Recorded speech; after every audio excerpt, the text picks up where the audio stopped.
Look at this handscape right here. This is a glove with snap-on landscape features. But we're getting ahead of ourselves. Let's take it back to the start. It was the second day of Snapsmas. I fed the yak, and in its rolly kit was two snap-on ruffles, which I knew would attach to our medieval beekeeper outfit. This ensemble was inspired by these incredible vintage beekeeper silhouettes, and when we made this professional grade garment in July, it was the first time I felt possessed to do a real in-depth documentation of my costume construction process for a Patreon video.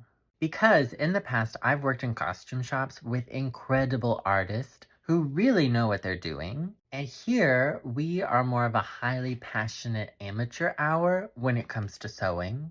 But then I was like, wait, that is the whole point of this queer medieval fever dream. To engage with the things we're interested in and try out new techniques and have big ideas and try to see them to completion because we don't know how it's going to turn out. And that is how you end up knowing nothing about bees, but having a medieval beekeeper uniform in your closet. To incorporate this ensemble into our Saint Snap system, I took those aforementioned ruffles from our lion costume and attached them to snaps. Then I sewed the other half of the snaps to the beekeeper sleeves, which is great because I always thought these sleeves needed more decoration. And now those ruffles can embellish them here and still be returned to the lion costume. My best idea though was the beekeeper gloves. I thought to attract bees I could snap on some roses and also these green nature sprigs, and then I used astroturf dots to fill in the rest of the snaps.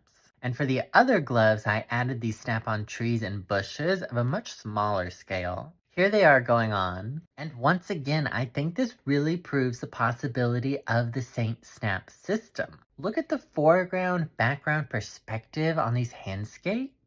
These are, hands down, incredible. Then it was time for our altarpiece portrait for Our Lady of the Sacred Blood of the Most Holy Martyr. Here is the official portrait of Saint Medieval Beekeeper, who is one of the patron saints of Snapsmas and handscapes.